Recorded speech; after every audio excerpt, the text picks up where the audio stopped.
Service പെരുമാറ്റച്ചട്ടലംഘനം ചൂണ്ടിക്കാട്ടി CPO Umesh വള്ളിക്കുന്നിനെ പിരിച്ചുവിടാനാണ് തീരുമാനം. നേരത്തെ നമ്മൾ പറഞ്ഞിരുന്നത്. പത്തനംതിട്ട ജില്ലാ പോലീസ് മേധാവി ഉമേഷ് വള്ളിക്കുന്നിന് കാരണം കാണിക്കൽ നോട്ടീസും നൽകി. നിലവിൽ ആറന്മുള സ്റ്റേഷനിലെ CPO ആണ് ഉമേഷ് വള്ളിക്കുന്ന്. ഉമേഷ് ഇപ്പോൾ ഞങ്ങളുടെ പ്രതിനിധി മിഥില ബാലനൊപ്പം ചേരുന്നുണ്ട്.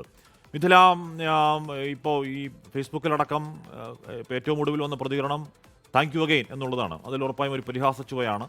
അപ്പോൾ പിരിച്ചുവിടൽ തീരുമാനത്തെ അത്ര ലാഘവത്തോടു കൂടി ഉമേഷ് കാണുകയാണ് എന്ന് ചോദിക്കാമോ മിഥില? തീർച്ചയായും ആഷ്മി, നമുക്ക് ചോദിക്കാം. ഉമേഷ് വള്ളിക്കുന്ന് എനിക്കൊപ്പം ചേരുന്നുണ്ട്. ഇതുവരെ 30ഓളം നടപടികൾ, അതായത് ഇത്തരത്തിലുള്ള അച്ചടക്ക നടപടികൾ താങ്കൾ നേരിട്ടു. ഏറ്റവും ഒടുവിൽ പിരിച്ചുവിടാതിരിക്കാൻ കാരണം കാണിക്കൽ നോട്ടീസ്, അതാണ് ഇപ്പോൾ ഏറ്റവും ഒടുവിൽ വന്നിരിക്കുന്നത്. എന്താണ് പ്രതികരണം? പിരിച്ചുവിടൽ നോട്ടീസ് വന്നിട്ടുണ്ട്. ഒരു 11ഓളം അച്ചടക്ക നടപടികൾ ഒരുമിച്ച് ചേർത്തിട്ട് താങ്കൾ സർവീസ് സേനയിൽ തുടരാൻ യോഗ്യനല്ല എന്ന് പറഞ്ഞിട്ടാണ് നമുക്ക് നോട്ടീസ് വന്നിട്ടുള്ളത്. ഇത് മുഴുവൻ അഭിപ്രായം പറഞ്ഞതിൻ്റെ പേരിലുള്ളതാണ്. കാട് പൂക്കുന്ന നേരം എന്ന സിനിമയുടെ ഒരു സീനും ഡയലോഗും ഷെയർ ചെയ്തതിന് വരെ നടപടിയുണ്ട്. അത് UAPA കേസ് നിലനിൽക്കുന്ന സമയത്ത് ഇട്ടതുകൊണ്ട് പോലീസ് സേനയ്ക്ക് അപമാനമായിട്ടാണ് പറഞ്ഞിട്ടുള്ളത്. പിന്നെ ഞാനും ആതിരയും പ്രണയിച്ച് ആ വിഷയമായിട്ട് ബന്ധപ്പെട്ടിട്ട് ഒരു സസ്പെൻഷൻ ഉണ്ടായിരുന്നു. അതിൻ്റെ നടപടിയുണ്ട്. ഇതിൽ സൂചിപ്പിച്ചിരിക്കുന്നത് അസാൻമാർഗിക പ്രവർത്തനങ്ങളിൽ ഏർപ്പെട്ടു എന്നാണ്. അതായത് പ്രണയവും വിവാഹമൊക്കെ അസാൻമാർഗിക പ്രവർത്തനമാണെന്നാണ് ഒരു ജൂനിയർ IPS ഉദ്യോഗസ്ഥൻ കേരളത്തിൽ ധരിക്കുന്നത്. അങ്ങനെ അത് വളരെ ഇപ്പോൾ അന്നത്തെ ജോർജ് പറഞ്ഞതെന്ന് വെച്ചാൽ അയാൾക്ക് വയസ്സായി, അയാളുടെ ബോധം അതാണെന്ന് വിചാരിക്കാം. പക്ഷെ ഒരു ജൂനിയർ IPS കാരൻ ഇനിയും 10-30 വർഷം ഇവിടെ ഭരിക്കേണ്ട ഒരാൾ പറയുന്നത് ഇങ്ങനെയാണ്. അപ്പോൾ ആ നിലവാരത്തിലാണ് ഇതിനെ കൈകാര്യം ചെയ്തിട്ടുള്ളത്. പിന്നെ ഹെൽമെറ്റ് വിഷയം, ഹെൽമെറ്റിലൊടുക്കെ ഹെൽമെറ്റ് കൊണ്ടുവന്നിട്ട് നമ്മളതിനെ പറഞ്ഞു, ഹെൽമെറ്റ് അവർക്ക് മാറ്റേണ്ടി വന്നു. അതിനൊരു അച്ചടക്ക നടപടിയുണ്ട്.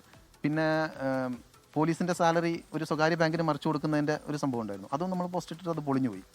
അപ്പോൾ അതിനും അങ്ങനെ ഈ സാധനങ്ങളൊക്കെ ചേർത്തിട്ടാണ് ഇങ്ങനെ ഒരു നടപടി തന്നിട്ടുള്ളത്. എങ്ങനെയാണ് ഇതിനെ ഇനി എന്താണ് നിങ്ങളുടെ തീരുമാനം? എന്താണ് ഇപ്പോൾ നോട്ടീസ് വിശദീകരണം നൽകുമോ? എന്താണ്? തീർച്ചയായിട്ടും നമ്മൾ വിശദീകരണം 15 ദിവസം സമയമുണ്ട്. നമ്മൾ ലീഗലായിട്ട് ആലോചിച്ചിട്ട് ഡിസ്കസ് ചെയ്തിട്ട് മറുപടി കൊടുക്കും. 15 ദിവസത്തിൻ്റെ ഉള്ളിൽ തന്നെ മറുപടി കൊടുക്കും. ഇതിൽ പറയുന്ന ഒരു കാര്യം, താങ്കൾ സേനയ്ക്കും സർക്കാരിനും കളങ്കമുണ്ടാക്കുന്ന രീതിയിൽ പ്രവർത്തിച്ചു എന്നാണ്.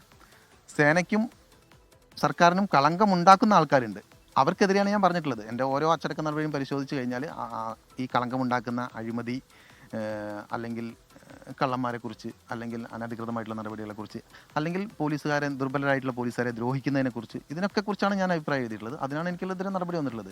ഞാൻ കളങ്കമുണ്ടാക്കുന്ന തരത്തിൽ ഒരു കൈക്കൂലി വാങ്ങുകയോ, അല്ലെങ്കിൽ ഇത് ഇപ്പോൾ കാണുന്ന പോലെയുള്ള സ്ത്രീകളെ പീഡിപ്പിക്കുകയോ, അല്ലെങ്കിൽ 4 ലക്ഷം രൂപ പോലീസുകാരനെ പറ്റിയെന്നൊക്കെ പറഞ്ഞല്ലോ.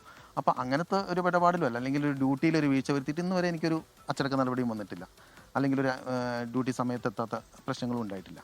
അപ്പോൾ ഉണ്ടാകുന്നത് മുഴുവൻ നമ്മൾ അഭിപ്രായം പറഞ്ഞിട്ടുള്ള 45/15 എന്ന് പറഞ്ഞിട്ടൊരു സർക്കുലർ ഉണ്ട്. ആ സർക്കുലറിൻ്റെ ബേസിലാണ് എനിക്ക് നടപടി വരുന്നത്. അതിൽ ഒന്നാമത്തെ നിബന്ധന പോലീസുകാർ യൂണിഫോം ഇട്ട ചിത്രങ്ങൾ പോസ്റ്റ് ചെയ്തതെന്നാണ്.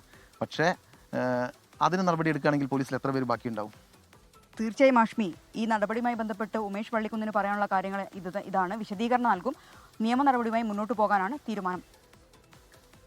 ഓക്കെ, മിഥില ബാലനാണ് ആ വാർത്തയുടെ വിവരങ്ങൾ നൽകിയത്. ഉമേഷ് വള്ളിക്കുന്ന് സംസാരിക്കുകയായിരുന്നു. ഉമേഷ് പറയുന്നത് ഇതിങ്ങനെ എണ്ണി ഓരോരോ അച്ചടക്ക നടപടികളുടെ പൊള്ളത്തരങ്ങൾ അദ്ദേഹം ചൂണ്ടിക്കാണിക്കുന്നു.